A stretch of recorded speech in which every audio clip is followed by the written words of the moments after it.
The scent of burnt sugar and old wood filled the air, usually a comforting smell in my kitchen. But today it was just another layer on the thick blanket of fury suffocating me. My hands, callous from years of tending to everyone else's needs, trembled, clutching the crumpled eviction notice like a weapon. The rage inside me wasn't a gentle simmer. It was a roaring inferno, hotter than any Georgia summer.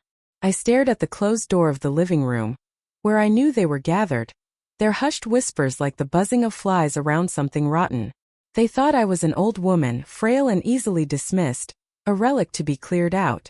They were about to learn that some relics still had fire in their bones. I pushed through that door, not gently, but with a force that made the frame shudder. The sudden silence that fell over the room was louder than any shout. David, my nephew, the golden boy, flinched, his perfectly pressed suit suddenly looking like a clown's costume. His eyes, usually so confident and quick, darted away, unable to meet mine. Brenda, my own sister's child, sat beside him on the sofa, her face a carefully constructed mask of surprise, as if I had just materialized out of thin air. She had always been the colder one, the calculating one, but even her composure seemed to crack around the edges as she saw the fire in my eyes. "You really thought," I whispered, the words barely audible, yet they sliced through the silence like a razor, "that I wouldn't find out? My name is Esther Mae Johnson. I am 78 years old. For decades I've been the quiet force, the one who patched up their scrapes, dried their tears, and never asked for anything in return. I've seen enough sunrises to know that even the darkest night eventually gives way to dawn, but some dawns bring a reckoning. This wasn't about an old woman's hurt feelings. This was about everything I stood for, everything I had built, being systematically torn down. This was about reclaiming my very right to exist, a right they had dared to steal." David finally found his voice, a weak, reedy sound, so unlike his usual booming pronouncements. "Aunt Esther, what are you talking about? We just came to check on you. We were worried." His words were a sickening perfume of lies, making my stomach churn. Worried? They were worried about getting caught, about their carefully spun web of deceit unraveling before their very eyes. Brenda chimed in, her voice dripping with fake concern. "Yes, Auntie. You haven't been yourself lately. We just want what's best for you." Her words were a chilling echo of the whispers that had been circulating through the neighborhood, the rumors they themselves had planted, saying I was losing my mind. My laugh was short, sharp, and without humor, a sound that made them both visibly recoil. "What's best for me? Is that what you call it? This?" I thrust the eviction notice into David's face, the paper crinkling loudly. "Is this what's best for me? Kicking me out of my own home, the home your grandmother built, the home I paid for with every drop of my sweat and blood."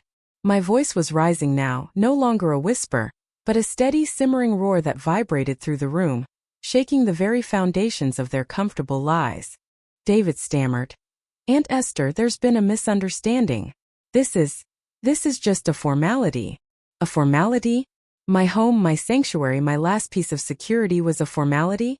My vision blurred with rage, and I felt a primal urge to shatter something, to make them feel a fraction of the chaos they had unleashed in my life.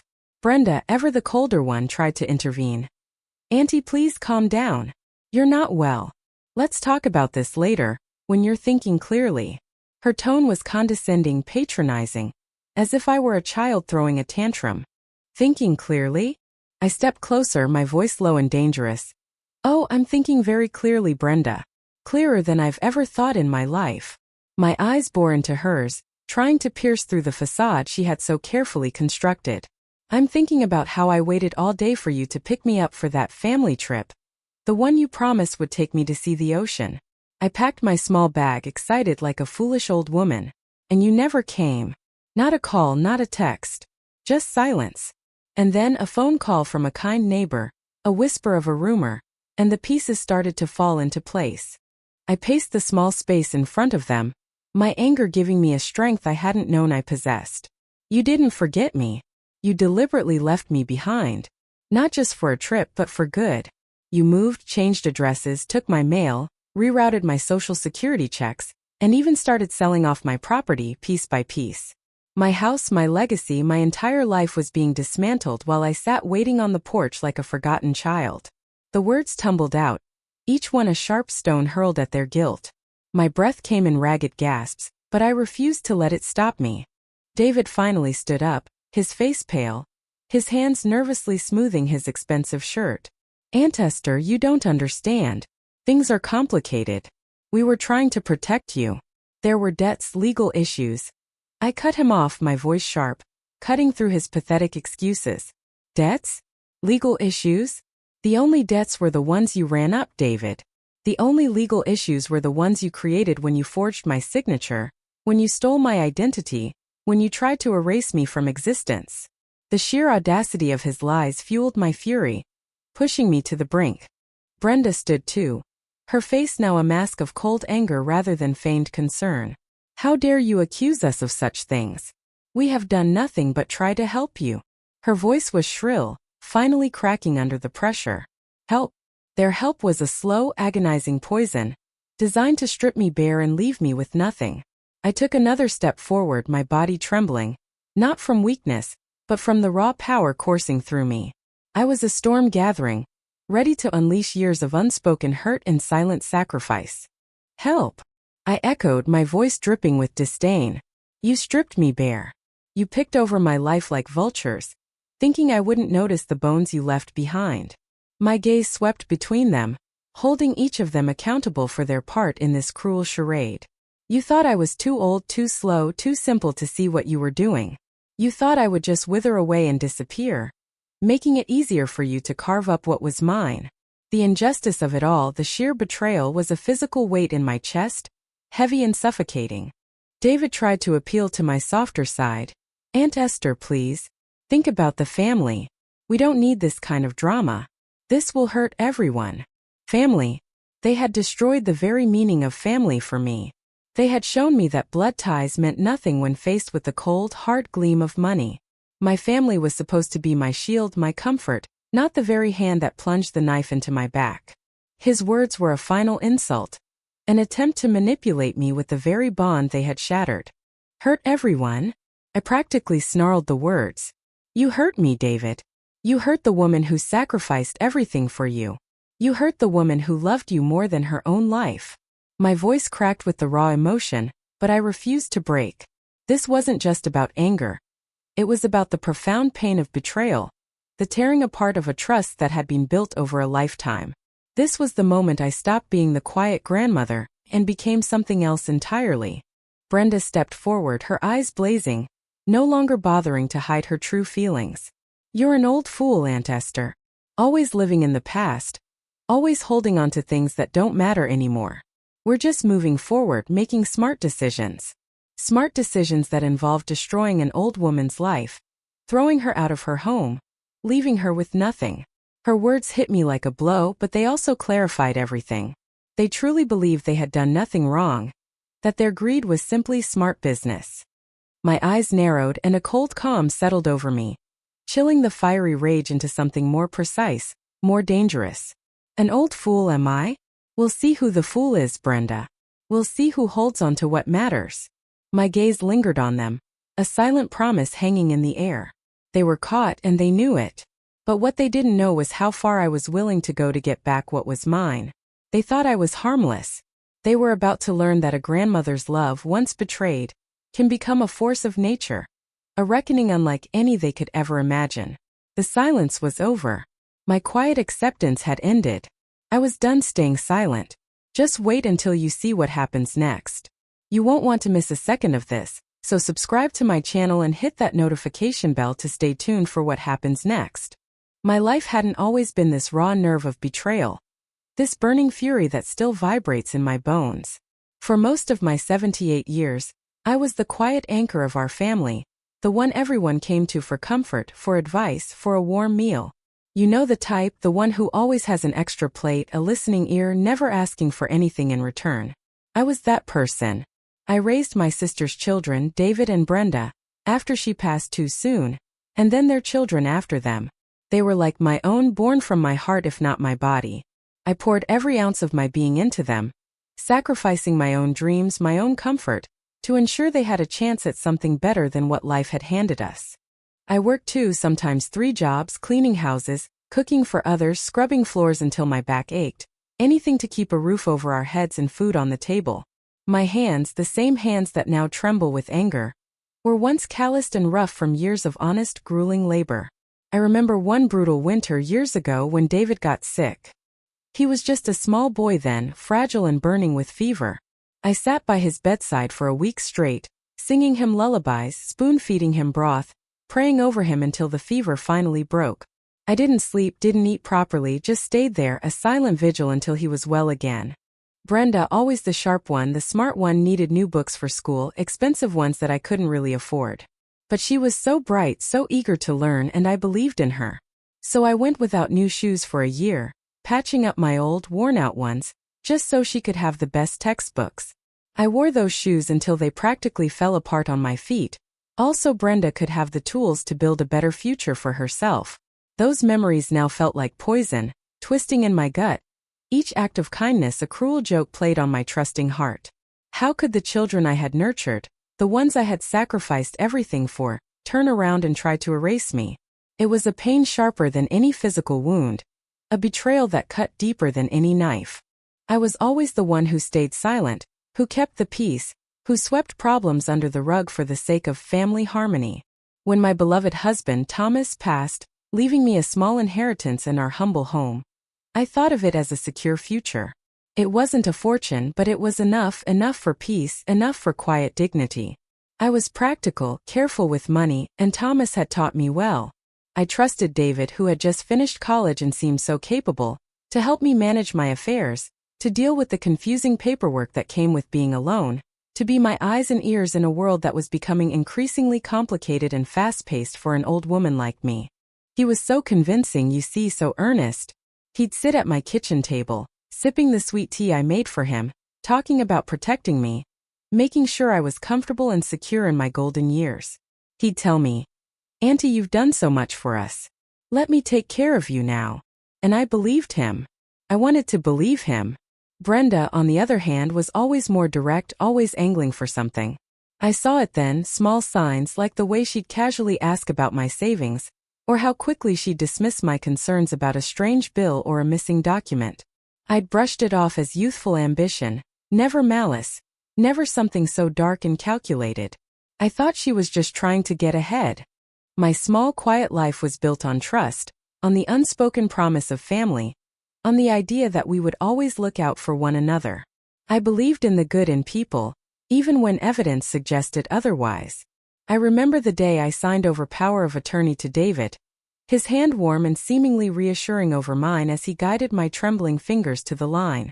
He told me it was just a formality, for my protection, to make things easier, especially since my eyesight wasn't what it used to be. He said it was just so he could pay my bills online, handle my taxes, truly take the burden off my shoulders. And I, foolish woman that I was, believed him with all my heart. I wanted to believe him. The warning signs were there, small flickers in the dark, like distant lightning before a storm. A strange letter from the bank, something about an account I didn't recognize. A question about my property taxes that didn't quite add up. A bill from a utility company I hadn't used in years. Then there was the sudden coolness from old friends at church, ladies I'd known my whole life, who seemed to know something I didn't, their eyes holding a mixture of pity and avoidance. I ignored them all, chose to believe in the best, chose to believe in the integrity of my own flesh and blood.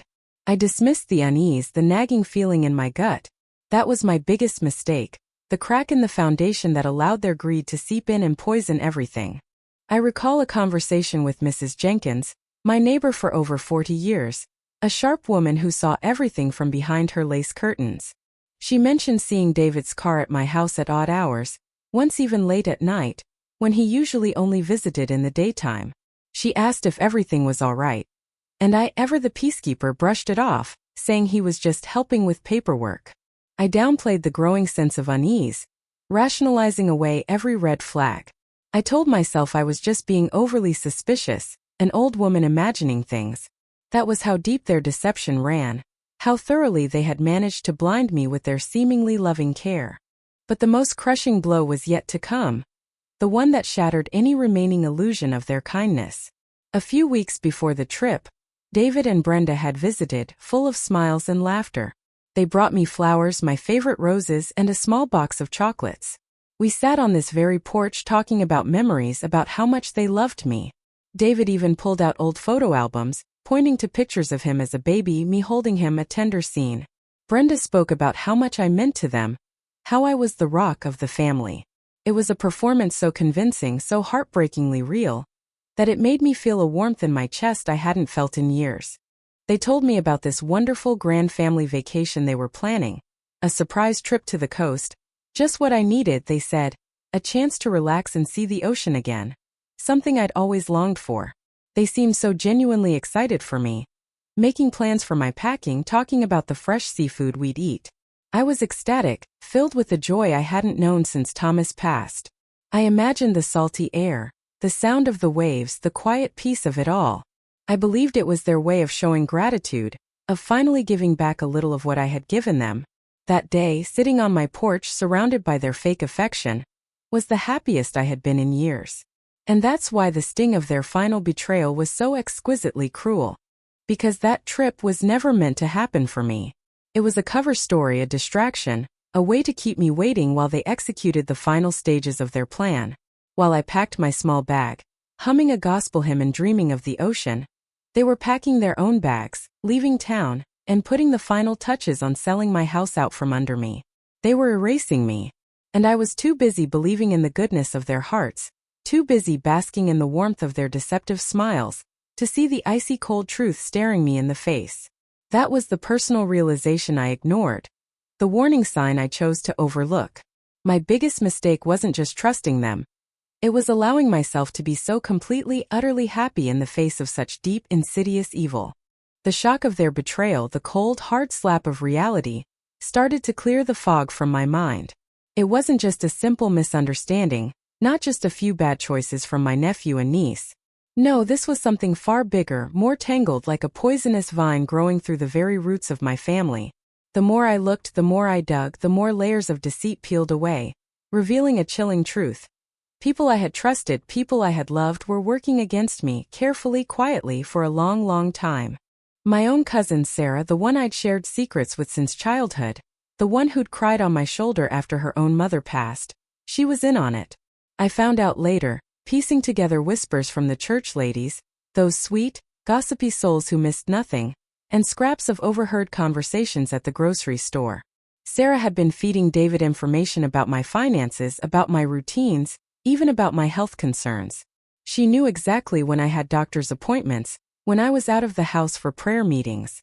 The woman I considered a sister, a confidant, had become a spy in my own home, a viper warming herself at my hearth, poisoning my trust from the inside out. The bitterness of that discovery was like ashes in my mouth. The financial manipulation started so subtly, like a slow drip, drip, drip of water wearing away a stone. A forged signature here, on a document I barely glanced at, trusting David to handle it. A property deed quietly transferred there. Buried in a pile of papers I assumed were just bills. My house, the one my husband Thomas and I had built with our own hands, brick by painful brick, was slowly being signed away, piece by piece, right from under my nose. David, with his smooth talk, his perfectly tailored suits, and his charming smile that could melt butter, had convinced the bank I was no longer capable of managing my own money. He had filed papers, legal documents claiming I was mentally unfit, using my age as a weapon against me, turning my years of wisdom into a supposed weakness. And Brenda, with her sharp mind and her cold, calculating ambition, had taken over the legal aspects. She was meticulous, making sure every paper was perfectly crafted, every loophole exploited, to strip me of my assets without my knowledge, without leaving a trace that I could easily follow. They were a well-oiled machine, dismantling my life, piece by piece, with a terrifying precision. They moved my money, sold off land Thomas had owned for generations, even cleared out my safety deposit box without my permission. It wasn't just theft. It was a deliberate, systematic destruction of everything I had. I started noticing small things, things that would nag at me, but I dismissed them as my old age, as me being forgetful. My mail wasn't arriving regularly. Important-looking envelopes, usually from the bank or the utility company, simply disappeared from my mailbox. When I asked David about it, he'd wave his hand dismissively, his smile never faltering, saying it was just junk mail, or that he'd taken care of it already. He even set up a mail forwarding service, rerouting my correspondence to an address I didn't recognize. I'd ask him for my bank statements and he'd tell me they were all online now, and he'd handle it. No need for you to worry your pretty little head, Auntie. Then, the rumor started circulating in the community. Whispers carried on the wind from one front porch to another. Whispers about poor Esther May losing her mind, or David just trying to do right by his old auntie, who's getting a bit confused. These rumors weren't accidental. They were planted, carefully cultivated to isolate me, to make sure no one would listen if I tried to cry for help. They painted me as a senile old woman, prone to imagining things, making sure that if I ever tried to speak up, my words would be dismissed, ignored. The community, once a source of comfort, of familiar faces and warm greetings, now felt like a cage, with everyone watching, judging, but no one truly seeing the truth, or daring to speak it. The worst part, the part that truly twisted the knife in my heart, was realizing that people I had trusted, people I had helped over the years, were turning a blind eye. The local pastor, Reverend Davies, who I had donated to faithfully for decades, who I had cooked for after his wife passed, he suddenly ignored my calls. When I saw him at church, he'd offer a quick, uncomfortable nod and rush away. The lawyer David suggested I use for my estate planning, a man with a kind smile and a gentle voice, was clearly in his pocket. He just nodded and agreed with everything David said, never once looking me in the eye, never explaining anything in a way I could truly understand. He was a wolf in sheep's clothing, paid to facilitate my downfall. Each discovery, each new layer of their elaborate scheme I uncovered, felt like a fresh stab wound. I found old receipts tucked away in a dusty shoebox at the back of my closet, proving I had paid off the mortgage on my house years ago. Yet, David was somehow still taking out loans against the house in my name, draining equity I didn't even know was there. The dread built inside me, a heavy, suffocating weight that pressed down on my chest, making it hard to breathe. I felt trapped, surrounded by a conspiracy that was bigger and more ruthless than I could have ever imagined. It wasn't just greed. It was a cold, calculated plan to erase me, to steal not just my money, but my very existence. I started digging, quietly at first, when they weren't around.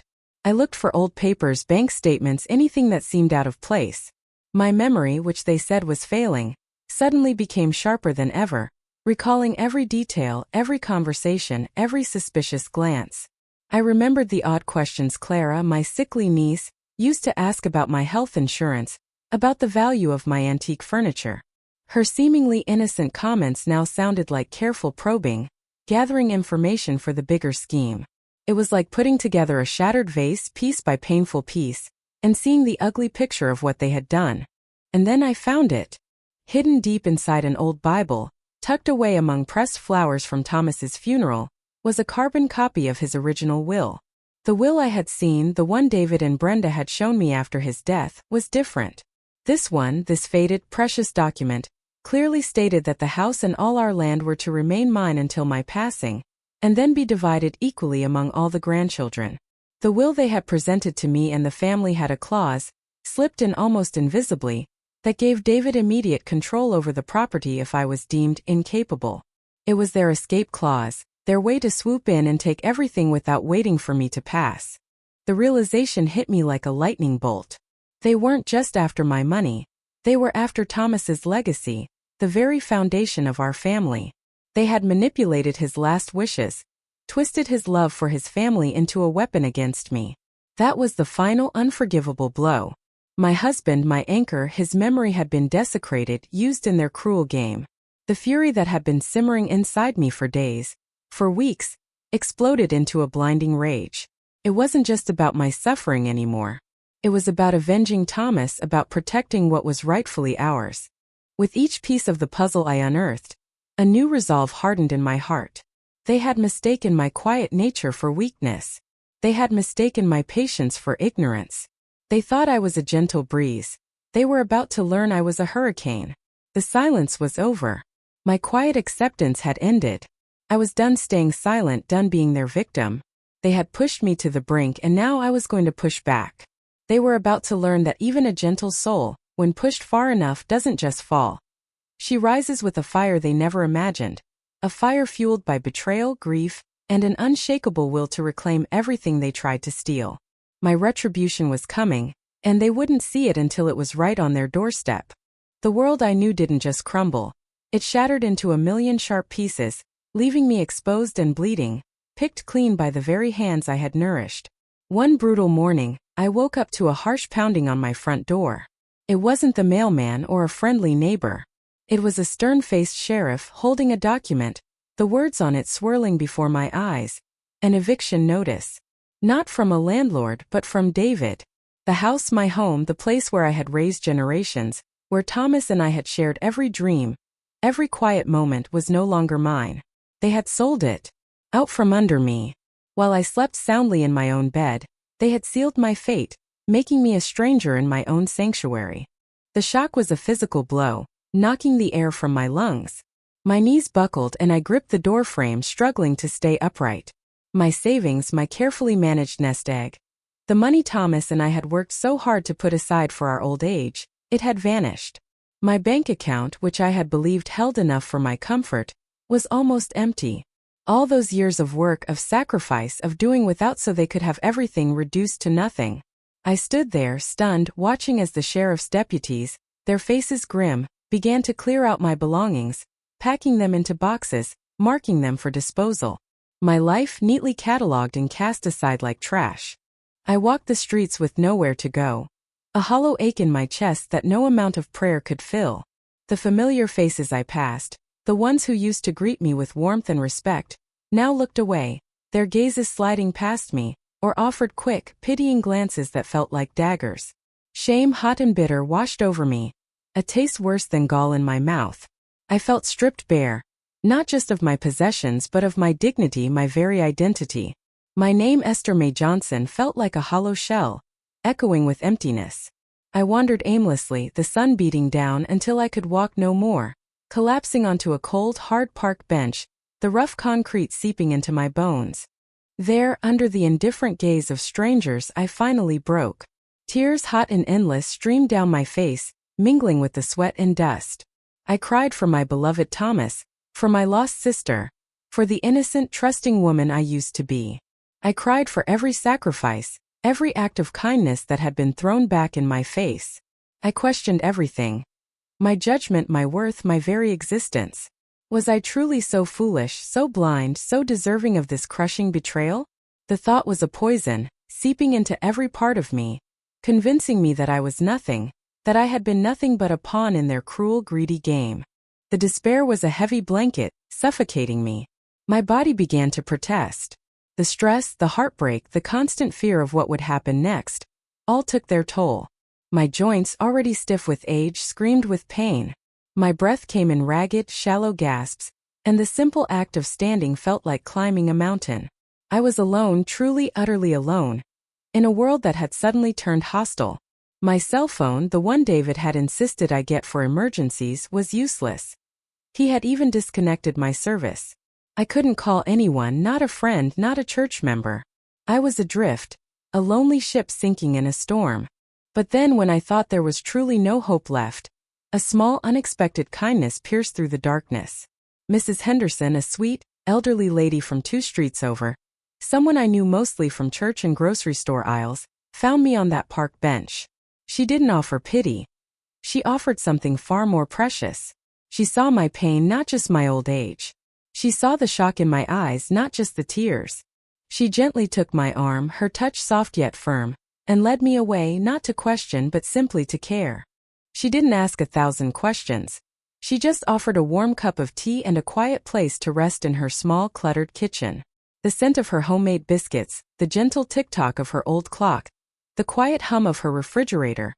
These simple, familiar sounds were like a balm to my raw, wounded soul. In that cramped, comforting space, a sliver of hope, tiny but persistent, began to flicker. It was a fragile light, but it was there, pushing back against the overwhelming darkness that had threatened to swallow me whole. She sat me down carefully, and then she handed me an old, worn journal. Its pages were yellowed, its cover soft from years of handling. "My mama always said," she whispered, her voice kind and gentle, "when the world tries to steal your voice, Esther Mae, you write it down. You put your truth on paper, and nobody can take that away from you. Her words were a lifeline, a profound act of defiance in a world that had tried so hard to silence me. It was a simple gesture, but it felt like the weight of the world had been lifted from my shoulders. And so I started to write. Each word on the page was an act of defiance, a quiet promise to myself that I would not disappear. Every memory, every injustice, every scrap of paperwork I had managed to cling to, every piece of the twisted puzzle that had destroyed my life, I poured it onto those pages. The forged signatures, the false promises, the cruel words, the cold indifference. I wrote about the warmth of Thomas's hand, the sacrifices I made for David and Brenda, the aching love I had once felt for them. This journal became my confidant, my witness, and my strength. It was a testament to the fact that I was still here, still breathing, still fighting. It was my voice finally loudly demanding to be heard. With each sentence, each paragraph, I felt a tiny piece of myself return. The shame began to recede, replaced by a growing sense of quiet determination. I was not a victim, not anymore. I was a survivor. This wasn't just about reclaiming my house or my money. It was about reclaiming my story, my truth, my very soul. It was about proving not just to them but to myself that I was not disposable, that my life mattered, that my love and my sacrifices had meaning. The pen felt heavy in my hand, but it was a good kind of heavy, a weight of purpose. I realized then that this was my lowest point, the ashes from which I had to rebuild. But in those ashes, a tiny ember of hope remained, fueled by the kindness of a stranger and the simple act of putting my truth on paper. I had nothing left to lose, and in that nothingness I found a powerful freedom. The freedom to fight, to rage, to demand justice without fear. This wasn't just my story. It was the story of every person who has ever been wronged, underestimated, or left for dead. If you've ever felt like your world was crashing down, if you've ever had to rebuild from ashes from the very bottom, then stick with me.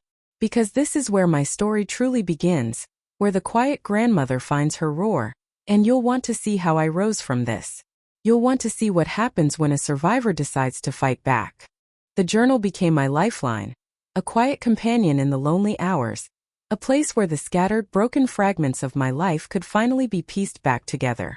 As I wrote, pouring out every memory, every injustice, every sting of betrayal, a chilling pattern emerged. It was like watching a blurry picture slowly come into focus, and what I saw made my blood run cold. It wasn't just David and Brenda, my greedy nephew and niece, who had been orchestrating my downfall. No, they were merely puppets, dancing to someone else's cruel tune. The true mastermind, the one pulling the strings from the shadows, was the last person I would have ever suspected, my own sweet, ailing niece Clara. For years, Clara had played the victim, the frail, sickly one, constantly battling some mysterious ailment. She was always so delicate, so pale, always needing help, always needing a doctor, always needing money for some new treatment. I had spent countless hours at her bedside, nursing her through fevers, paying her medical bills that piled up like mountains, comforting her through her endless crises. I had pitied her, loved her with a deep, protective affection, and felt a profound sense of responsibility for her well-being. She was the one I always felt I had to care for, the one who couldn't manage on her own. And all along, she had been orchestrating my downfall, carefully, maliciously, from her sickbed. Suddenly, small details, things that made no sense at the time, clicked into place with horrifying clarity. Clara's sudden need for a large sum of money just before my property was illegally transferred. Her seemingly innocent suggestions to David about investing my funds in some faraway, obscure opportunity. Her sickly sweet smiles and soft words as she praised David and Brenda for taking such good care of Aunt Esther, for protecting me from the harsh realities of life.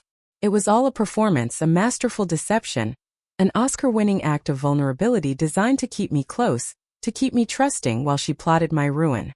She had used my empathy, my love against me, manipulating everyone around her, including David and Brenda, to achieve her own twisted, greedy ends. The realization was a gut punch, cold and brutal, leaving me breathless. The person I had protected, nurtured, and loved the most, the one I felt I had to save, had been systematically destroying me. My mind replayed conversations, gestures, knowing glances between her and David that I had dismissed as family affection. Her constant complaints about her health, designed to keep me focused on her suffering, while she orchestrated my financial ruin. It was a betrayal so profound, so layered with deceit, that it made David and Brenda's actions seem almost simple in comparison. They were just the greedy muscle. She was the calculating brain, the true villain hidden behind a facade of fragile innocence. But the truth once seen cannot be unseen. And with that devastating realization came a new, completely unexpected ally, a light in the crushing darkness. My granddaughter Maya, David's own daughter, had started visiting Mrs. Henderson. Maya was a law student, sharp as a tack and incredibly observant. She had always been quiet, a thoughtful girl who listened more than she spoke, but her eyes, I now realized, missed nothing. She saw the change in me, the desperation in my eyes, the deep raw pain that I couldn't hide. She saw the fear in my face and the anger brewing beneath it, and she started asking quiet questions, not to me at first, but to Mrs. Henderson, to neighbors. Slowly, carefully, Mrs. Henderson connected us. I showed Maya the journal, the scraps of paper I had salvaged, the missing mail, the suspicious documents I had unearthed from my old files.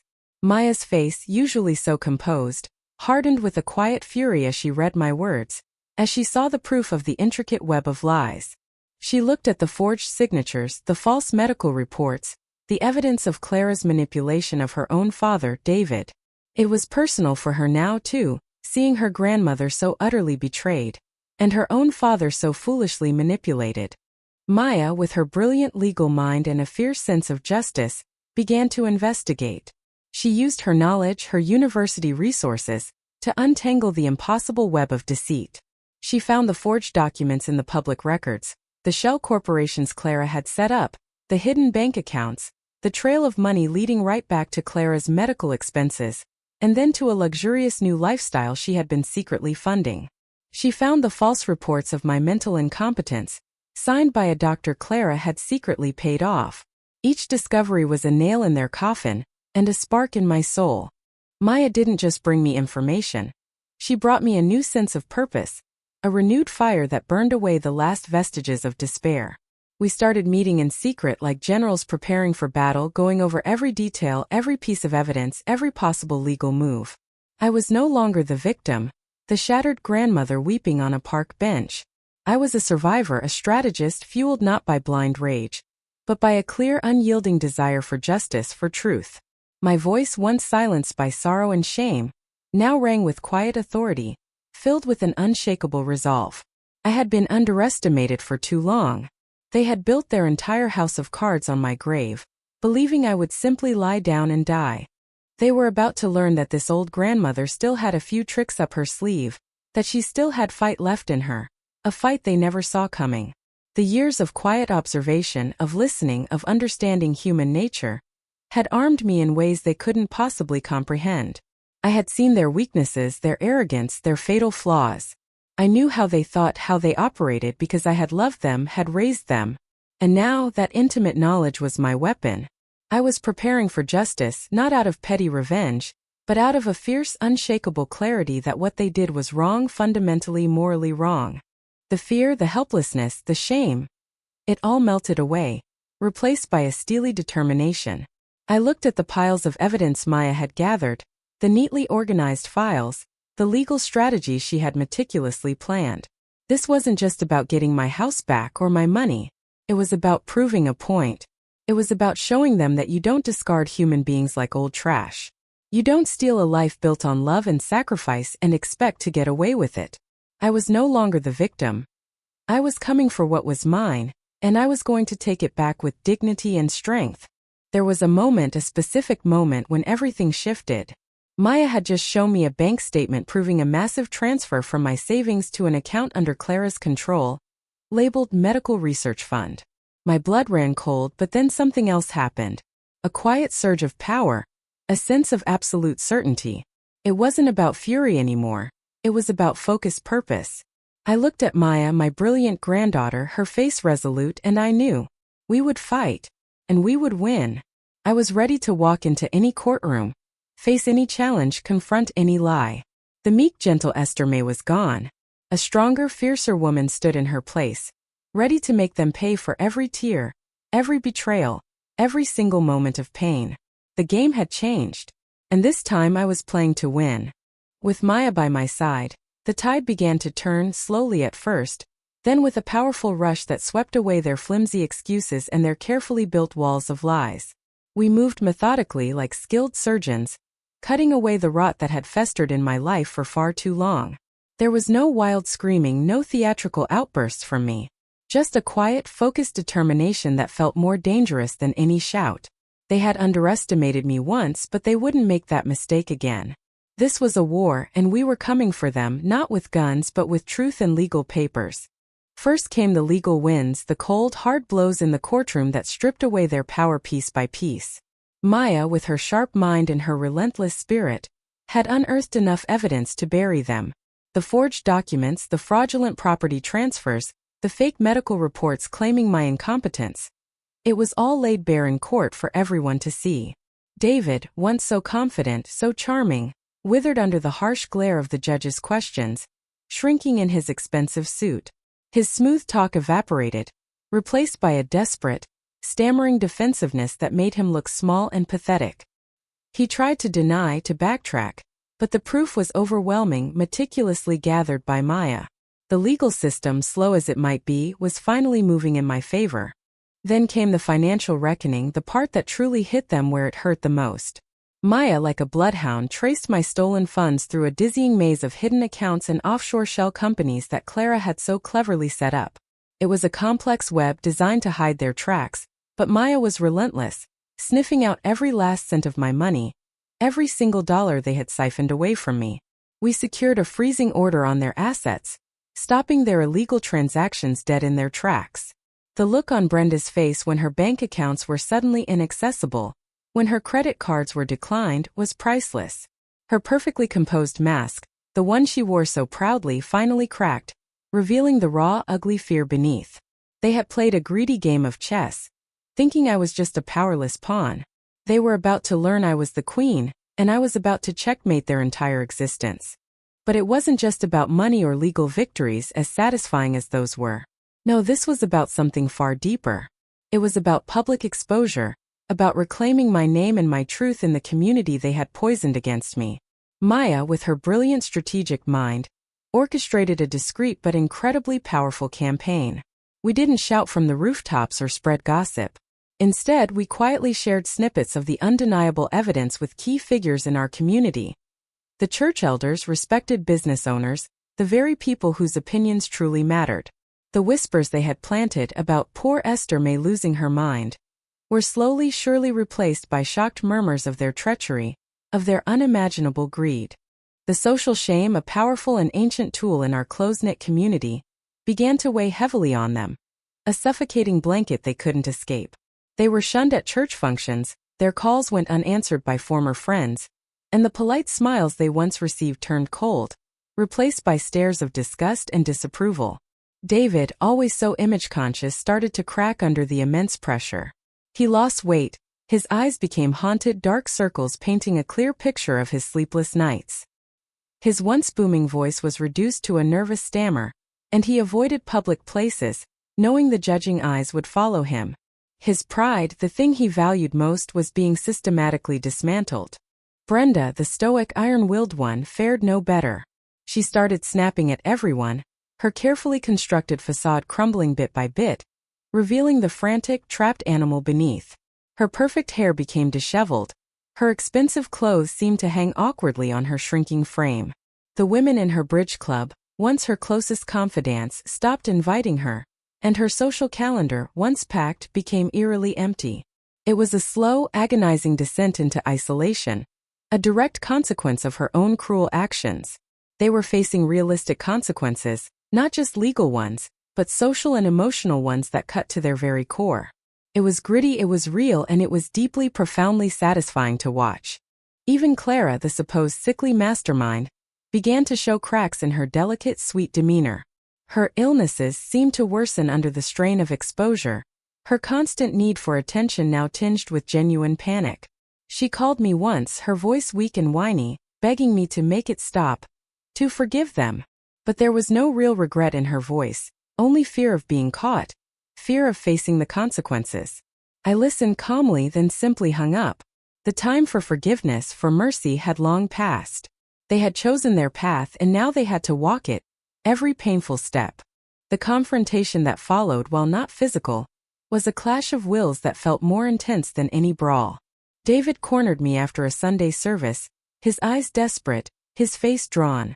"Aunt Esther," he pleaded, his voice hoarse, "you're destroying us. We've lost everything." He stood there, a broken man, pleading with the woman he had tried to erase. I looked at him, truly looked at him, and saw not the boy I had raised, but the man consumed by greed, stripped bare of his false charm. I felt no pity, only a quiet resolve. "Lost everything, David?" I asked, my voice calm, almost eerily so. "You talk about losing everything? What about what I lost? My home, my savings, my peace of mind, my trust in my own family? What about my dignity, the very thing you tried to steal?" My words were not shouted, but spoken with a quiet power that seemed to echo in the empty church hallway. He flinched, unable to meet my gaze, shrinking away from the truth of his actions. He tried to speak again, but no words came out, only a choked sound. For the first time, truly, completely, I saw genuine fear in their eyes. Not just the fear of legal trouble or financial ruin, but the fear of me. The fear of the quiet, underestimated grandmother who had risen from the ashes, a phoenix reborn from their betrayal. The fear of facing the consequences of their cruelty, the fear of losing their social standing, their good names, everything they had valued above love and family. They had thought me weak, harmless, a soft touch. They were learning that a gentle soul, when pushed to the brink, could wield a power more devastating than any weapon. The reckoning had begun, and it would not stop until justice in all its forms was served. They were finally afraid, and that fear was just the beginning. The final showdown wasn't in a courtroom, not exactly, though a judge's shadow hung heavy over everything. It was in the sterile, hushed environment of a hospital room, a place of quiet suffering that now became the stage for our loudest truth. Clara, her illness finally catching up to her for real this time, was weak, confined to a bed, her once manipulative eyes now dull with pain and fear.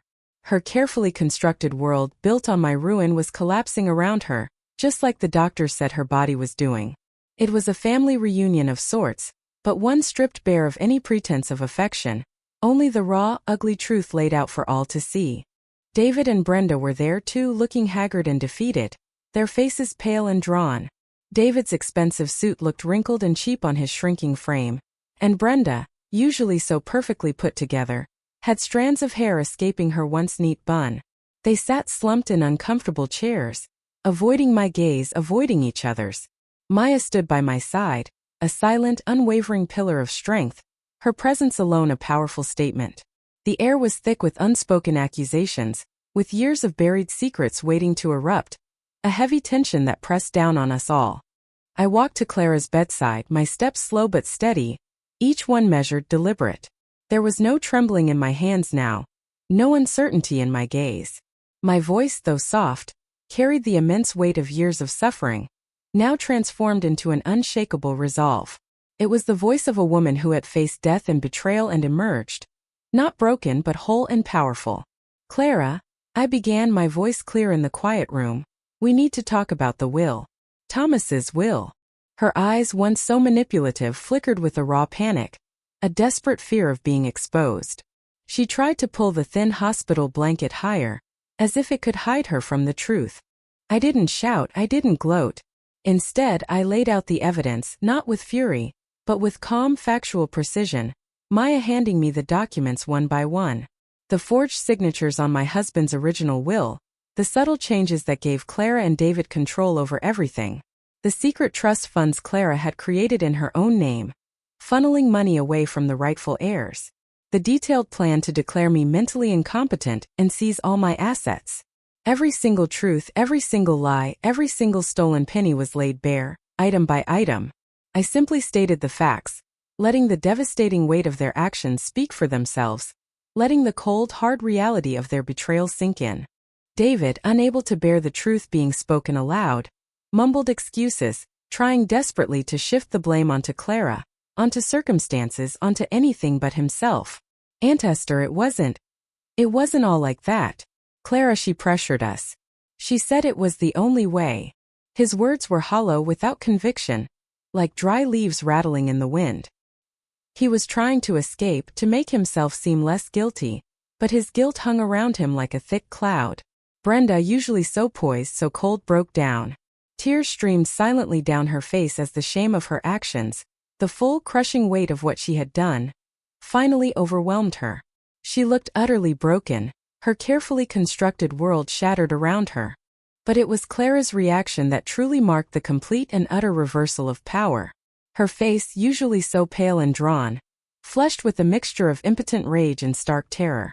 She tried to deny, to deflect, to whimper about her illness, but her words were weak, without their usual manipulative power. "You're lying. You're making this up. I'm sick. You can't do this to me." Her voice was shrill, desperate, a stark contrast to her usual soft, sweet tones. The weak woman, the one they had dismissed and tried to erase, now dominated the room, not through noise, but through the sheer force of her unveiled truth. My voice, controlled, wise, and dignified, was the only one that mattered, cutting through her desperate cries. The poetic justice was undeniable, stark and clear as day. Their greed, their deceit, their callous disregard for a loving family member, it had all led them here, to this moment of public shaming and undeniable consequence. I didn't gloat. I didn't raise my voice in triumph. Instead, I spoke of peace, of reclaiming my life, of the profound lessons learned from their cruel actions. I spoke of the strength that comes from surviving, from fighting for your worth, from standing firm when everything around you tries to knock you down. I spoke of how true wealth wasn't in money, but in integrity and truth. I looked at each of them, my eyes steady and unwavering. "You wanted to erase me," I said, my voice barely a whisper, yet it filled the room. "But all you did was make me stronger. You wanted my home, my money, but what you truly stole was your own peace, your own dignity. And that," I added, my voice gaining a quiet power, "is a price you will carry for the rest of your days." My words were not a curse, but a simple statement of fact, the unavoidable consequence of their choices. The emotional reversal was complete. The meek, gentle Esther May, the old grandmother they believed they could easily brush aside, now dominated the room.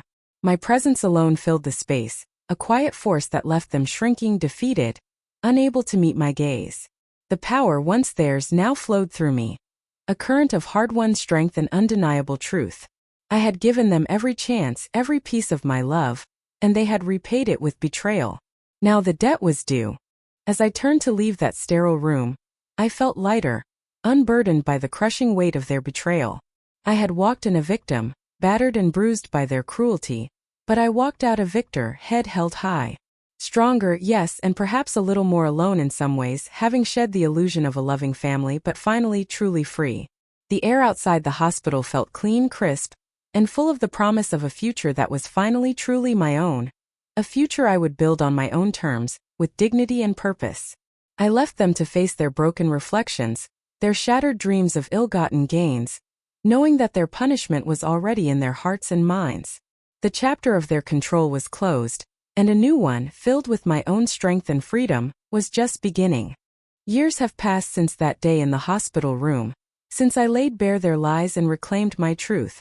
The dust has settled, the raw wounds have healed into scars that serve as quiet reminders of my resilience, not my pain. I sit on my porch now in the very same house they tried to steal, the one they thought they'd finally gotten rid of. A gentle breeze rustles through the leaves of the old oak tree that has stood witness to generations of my family, and the quiet rhythm of my neighborhood brings a profound sense of peace. My hands, once trembling with fury, now rest calmly in my lap, strong and steady. I didn't just survive, I thrived. I rebuilt my life, not just financially but spiritually, emotionally. I reclaimed my identity not just as Esther Mae Johnson, the quiet grandmother, but as Esther Mae Johnson, the survivor, the warrior, the woman who fought for her dignity and won. Life has a way of balancing the scales even if it takes its sweet time. David eventually faced legal consequences for his actions. The weight of the evidence Maya gathered was too much to deny. He served a brief sentence, enough to strip him of his pride and his false sense of untouchability. When he returned, he was a shadow of his former self, his once charming smile replaced by a nervous twitch, his expensive suits now looking like a uniform of defeat.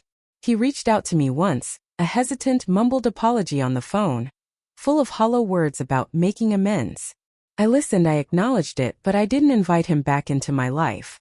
Some bridges, once burned to the ground by betrayal, cannot be rebuilt. My peace was too precious to risk.